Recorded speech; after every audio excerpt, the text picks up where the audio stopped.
Bonsoir et merci de nous ouvrir vos portes pour une rencontre exceptionnelle, une rencontre qui a déjà changé des millions de vies. Peut-être la vôtre ce soir. Installez-vous confortablement. Bon sabbat chez vous, saison 7 commence maintenant.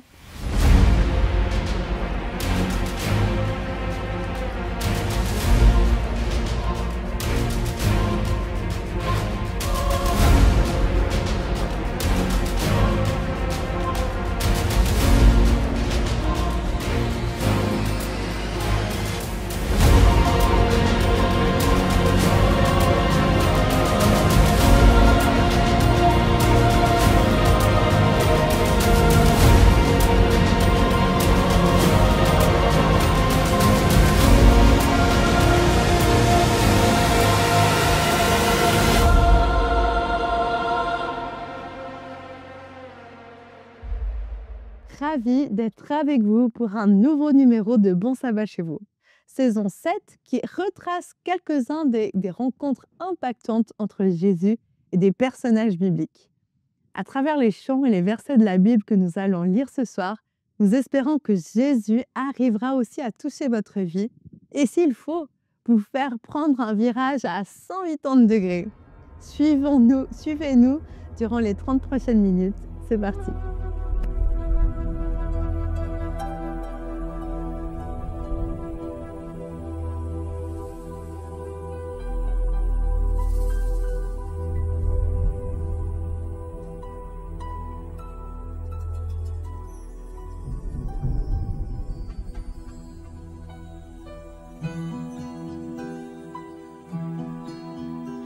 N'est-il point d'autre choix devant la coupe que celui de marcher sur cette route, ce chemin de douleur, de peine et de malheur? N'y a-t-il rien que ce chemin de croix? Mon âme est dans l'effroi et dans le doute, mais je sais que ton cœur de père écoute chacun de mes soupirs, mes pleurs et mon désir de satisfaire ta prière en moi.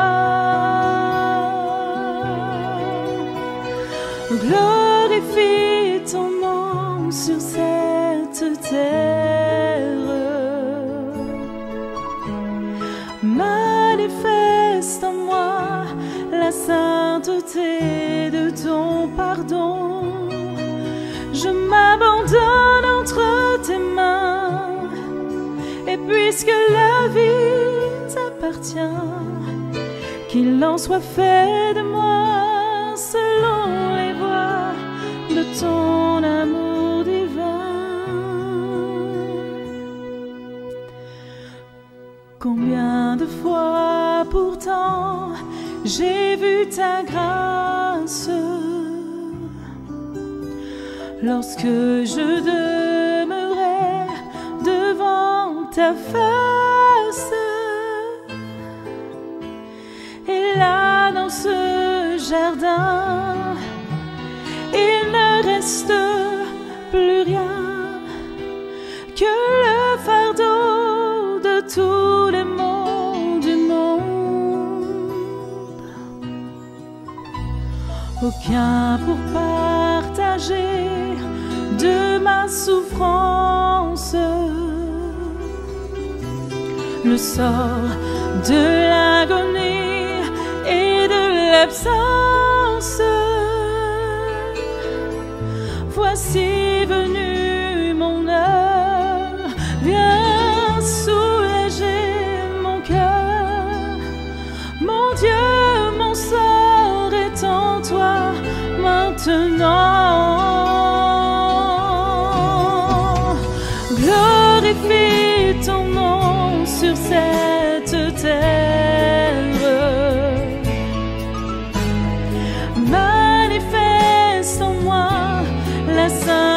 sainteté de ton pardon.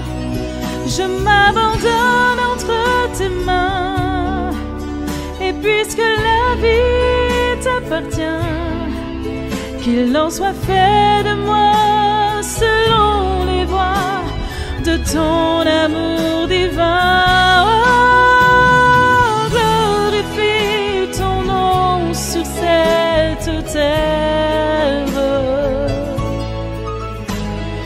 Manifeste en moi la sainteté de ton pardon. Je m'abandonne entre tes mains, et puisque la vie t'appartient, qu'elle soit lumière en moi, un chant de joie jusqu'au-delà des temps.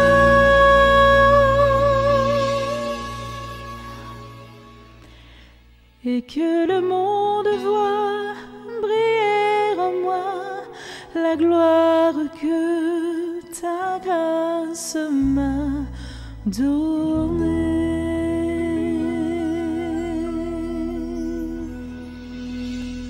Ophidiophobie, cynophobie, thanatophobie, kénéphobie, des mots bizarres, hein.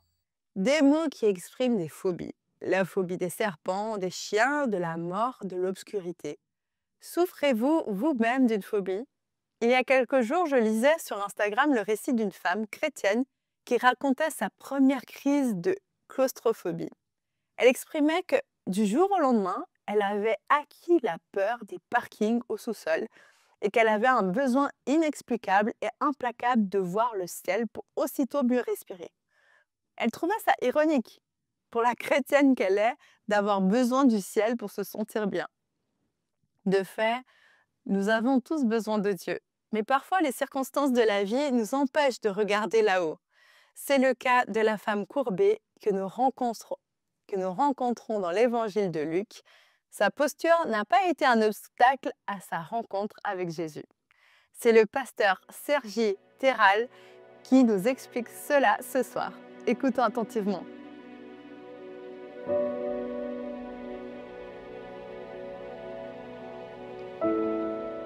J'ai trouvé toujours intéressant le fait que chacun des évangiles a comme titre le nom de son auteur. Pour moi, c'est une invitation à comprendre que comme chaque individu, nous avons tous la même valeur. Nous sommes tous précieux aux yeux de Dieu. Et en même temps, nous sommes tous différents. Un jour, je t'invite à faire cet exercice. Juste à t'asseoir sur un banc, dans ta ville, à la gare, et regarder les gens qui passent devant toi. Des hommes, des femmes, plus ou moins jeunes, plus ou moins créatifs dans l'image qu'ils transmettent, plus ou moins beaux si tu veux, hein, plus ou moins ouverts au monde qui les entoure, peut-être rivés sur son écran, quelques-uns plus hauts, d'autres plus petits. Tous semblables, tous inestimables, tous uniques, comme chacun des évangiles. Essaye de visualiser les évangiles comme des individus. Si on avait devant nous Matthieu, par exemple, on pourrait reconnaître une certaine affinité pour les Juifs, passionné sur Jésus comme le Messie promis dans l'Ancien Testament, rapide à trouver des références à des prophéties de l'Ancien Testament pour montrer qu'elles s'accomplissent en Jésus, et quelqu'un qui a le royaume de Dieu comme sujet préféré. Marc serait un individu différent, probablement, très respectueux de l'autorité romaine, quelqu'un de bref, direct, rapide dans son discours, plus axé sur l'action et les miracles de Jésus que sur des longs discours, des longs exposés, sensible à voir Jésus comme le serviteur qui souffre, avec un fort accent sur sa passion et sa mort. Luc aurait l'air d'un médecin, proche des Grecs. Il mettrait l'accent sur l'universalité du salut, disponible pour tous, pas seulement pour les Juifs. Il présente Jésus comme le sauveur compatissant et miséricordieux et enrichit son discours de détails historiques, géographiques. Quelqu'un qui donne une place importante à ceux qui sont différents, même ceux qui sont un peu dans les marges de la société. Femmes, pauvres, pécheurs, samaritains, ils ont tous la place pour lui. Jean est plus jeune. Il a pu entendre les autres. Il a eu le temps de grandir. Ces mots, ils sont plus matures, plus profonds peut-être. Ils permettent d'approfondir plus dans la foi. Il n'est ni meilleur ni pire, non, c'est pas ça. Mais il a des différends avec les autres trois évangiles.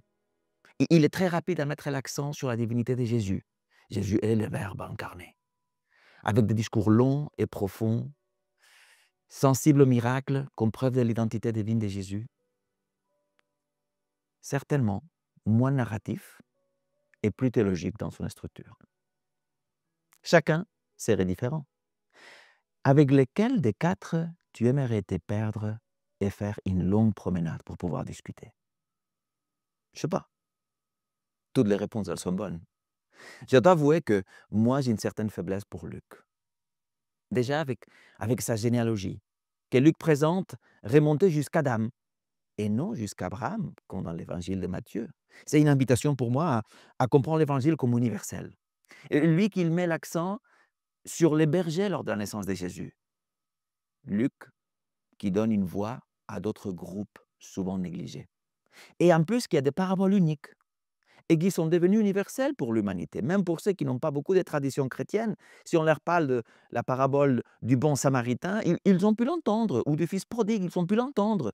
Et ce ne sont que chez Luc qu'on les trouve. Il a un style littéraire et historique. Il place les événements dans leur contexte historique précis. Il va donner des références comme César Auguste ou Quirinus. Et c'est quelque chose que j'apprécie beaucoup dans l'évangile de Luc. Je suis sensible au fait que les évangiles, tous différents, et je crois que tous inspirés par Dieu, tous m'ouvrent une fenêtre à une réflexion unique. Et aujourd'hui, on va regarder une histoire dans l'évangile de Luc. C'est l'histoire d'une femme. Une histoire que tu ne trouveras que dans l'évangile de Luc. Alors, je t'invite à, comme je fais d'autres fois, si tu n'as pas une Bible avec toi, mets en pause la vidéo. Va chercher une Bible, car on va regarder un texte ensemble dans l'évangile de Luc.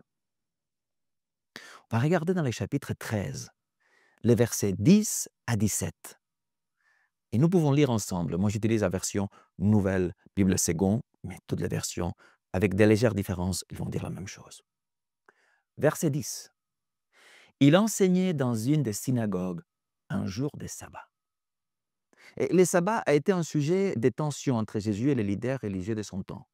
Les chapitres suivants, les 14, il commence aussi avec une guérison le jour de sabbat. Et tu vas voir qu'il y a une tension qui est évidente.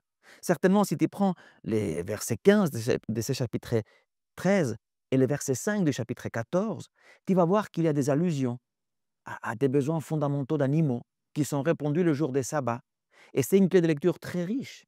Si je t'invite, si tu veux plus tard, si tu veux aller un peu plus loin, à lire ces deux chapitres avec les récits des 10 commandements qu'on trouve au chapitre 5 du Deutéronome. Et tu verras qu'il y a des clés très intéressantes à lire entre les deux chapitres et Deutéronome 5. On continue avec le verset 15. Or, il y avait là une femme rendue infirme par un esprit depuis 18 ans. Elle était courbée et ne pouvait absolument pas se redresser. Et j'aimerais là, pour un instant, de faire un exercice pour bien saisir ce texte. Essaye de le visualiser au maximum. Une femme, 18 ans, courbée. 18 ans sans pouvoir avoir d'horizon au-delà des pieds des autres. 18 ans. Et tout ça, cette situation, à cause d'un pouvoir contraire à la volonté de Dieu. Le texte continue en disant, verset 12, « Quand il la vit, Jésus l'appela et lui dit, « Femme, tu es délivrée de ton infirmité. » Et il lui en posa les mains. À l'instant même, elle se redressa et s'est mise à glorifier Dieu.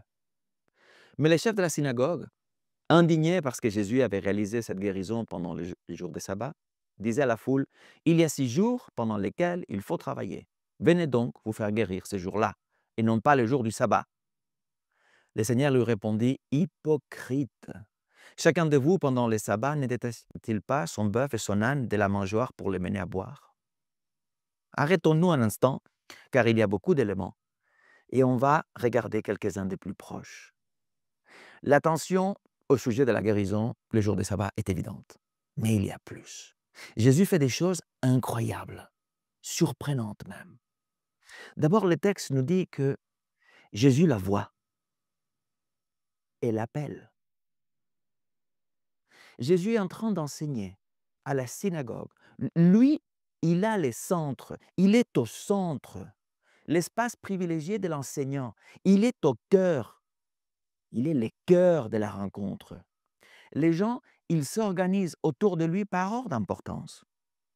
Les personnes qui sont une référence, ceux qui les suivent sont les plus proches, et peu à peu, ils vont de plus en plus loin.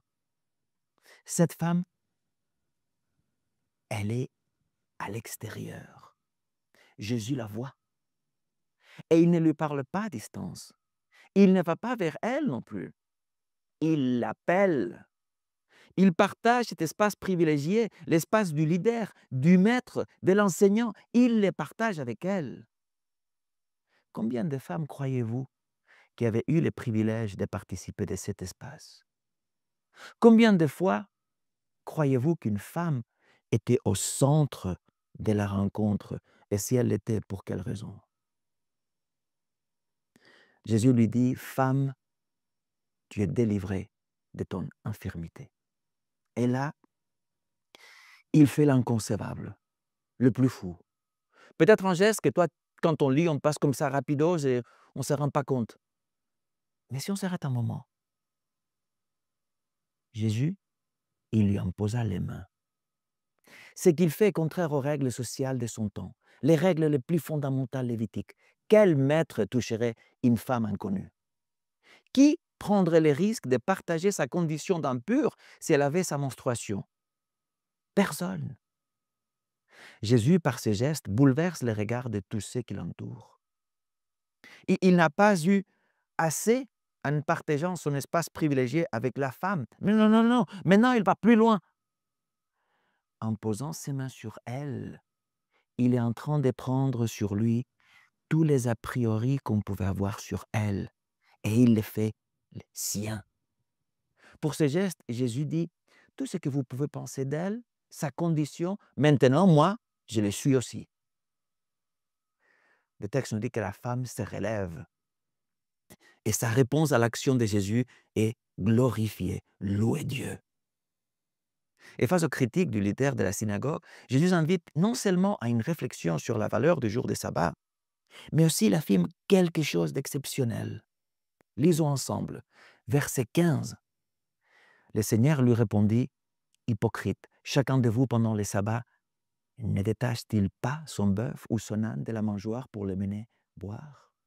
Et cette femme, qui est une fille d'Abraham et que les Satan tenait liée depuis 18 ans, il n'aurait pas fallu la détacher de ses liens le jour du sabbat? » Tandis qu'il disait cela, tous ses adversaires étaient pris de honte et toute la foule se réjouissait de toutes les choses glorieuses qu'il faisait. Dans l'évangile de Luc, il y a seulement 2 personnes qui ont le droit de recevoir de la bouche de Jésus les titres par excellence donnés à un juif. Fils d'Abraham, enfant d'Abraham. Jésus, il va seulement donner 2 fois ces titres à 2 personnes. Une fois à un collecteur d'impôts, nommé Zachée, et maintenant à cette femme, à laquelle Jésus se réfère comme fille d'Abraham. Peut-être tu vois comme moi une réflexion nécessaire aujourd'hui. J'aimerais te demander d'aller un peu plus loin. Si je prends le regard du temps où le texte est écrit, je pourrais dire, j'espère ne pas te froisser, mais comprends-moi bien, si je prends le regard du temps à l'époque où le texte a été écrit, je peut-être pourrais dire, écoute, ce n'est qu'une femme. Une femme qu'en plus, elle n'est pas en danger de mort. Pourquoi la guérir un jour de sabbat? Ce n'est qu'une femme. Une femme, pourquoi toute cette confrontation? Pourquoi bouleverser les traditions en l'appelant au centre? Pourquoi partager cet espace privilégié seulement pour le mettre avec cette femme qu'on connaît, ni d'Ève ni d'Adam? Pourquoi scandaliser les gens en mettant les mains sur elle? Pourquoi choquer tout le monde en lui donnant les titres de fille d'Abraham? Pourquoi? C'était nécessaire? L'est-il encore? Dans l'Épître aux Galates, au chapitre 3, verset 28, nous pouvons lire ces mots. Il n'y a plus ni juif ni grec. Il n'y a plus ni esclave ni homme libre. Il n'y a plus ni homme ni femme. Car vous tous, vous êtes un en Jésus-Christ. Ni juif, ni grec, ni esclave, ni libre, ni homme, ni femme. Vous êtes un en Jésus-Christ. Ces paroles inspirées de Paul ont été un vrai défi pour les premiers chrétiens. Cette affirmation, ni juif ni grec, aujourd'hui ne nous pose aucun problème, va s'impliquer de longs débats, des arguments, des discussions, des difficultés, des désaccords pour arriver à la vivre au sein des premiers chrétiens. Ça n'a pas été facile, mais ils l'ont fait. Ni esclave ni libre. Jusqu'au siècle XVIII, cette affirmation a été pratiquement impossible d'être pleinement vécue dans la chrétienté. Et même quelques-uns qui voulaient encore défendre l'esclavage, ils citaient des textes bibliques pour continuer de les justifier. Des textes qui parlent plus du contexte dans lequel se présente l'Évangile que l'essence de l'Évangile en soi. Ni homme, ni femme. Aujourd'hui, il faut avoir le courage de regarder ce sujet. C'est un sujet complexe et absolument nécessaire. Il y a des barrières que nous ne brisons pas pour nous, on les brise pour d'autres. Le temps est venu d'avoir le courage de vivre pleinement cette réalité. Il n'y a plus ni juif, ni grec, ni esclave, ni homme libre. Il n'y a plus ni homme, ni femme. Car vous tous, vous êtes un en Jésus-Christ. Nous sommes un en Jésus-Christ, différents, plus ou moins jeunes, plus haut, plus petits, tous semblables, tous inestimables, tous uniques, comme chacun des évangiles. Nous sommes un en Jésus-Christ. Je t'invite avec franchise et avec beaucoup d'humilité à réfléchir à ce sujet. Nous pouvons être reconnaissants de savoir que nous avons encore du chemin à parcourir au sein de notre Église aussi, pour faciliter qu'il n'y ait pas de discrimination dans notre Église. Personne ne devait être discriminé pour le fait d'être un homme ou une femme. Les couleurs de notre peau ne nous distinguent pas. Nous sommes un en Christ. Notre lieu d'origine ne nous distingue pas non plus. Nous sommes un en Christ. Notre condition sociale ne fait pas de distinction parmi nous, car nous sommes un en Christ. Que tu sois un homme ou une femme, ceci ne devrait pas être une raison pour nous différencier, car nous sommes un en Christ. Nous sommes un pour servir à tous les niveaux, avec les mêmes responsabilités. Si nous avons reçu un même appel, que l'Église puisse reconnaître les mêmes ministères, que nous soyons hommes ou femmes, avec nos différences, nos richesses, avec la même valeur. Nous sommes tous un en Jésus-Christ. Bon sabbat chez vous.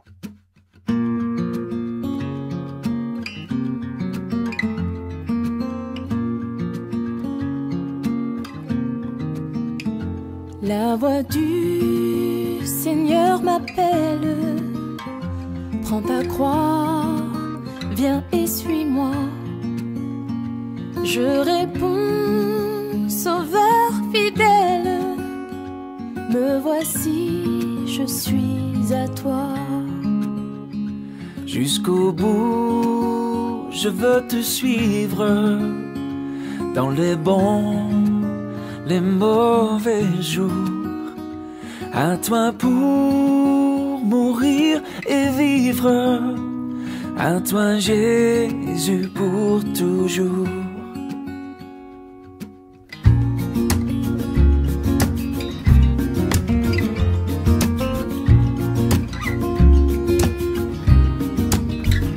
Jésus donne grâce et gloire pour le suivre pas à pas.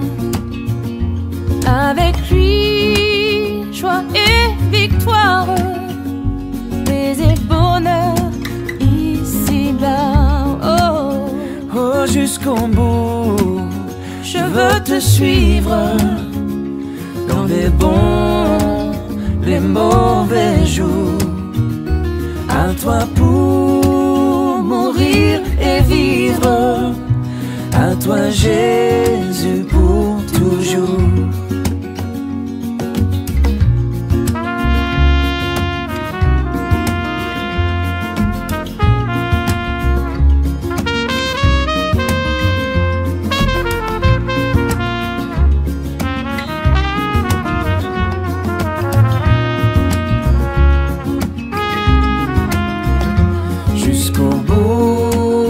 Je veux te suivre dans les bons, les mauvais jours.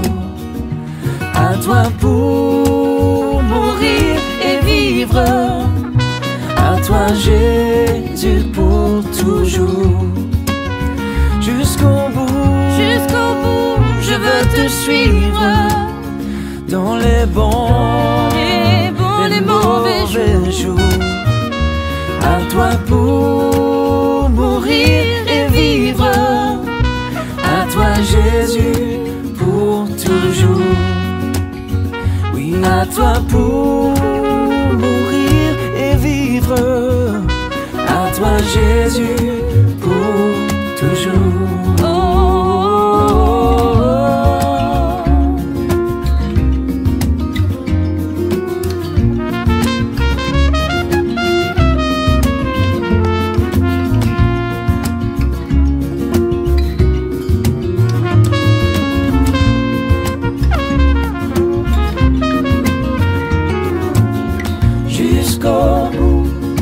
Je veux te suivre, coûte que coûte. Je veux te suivre jusqu'au bout. Je veux te suivre, coûte que coûte. Je veux te suivre.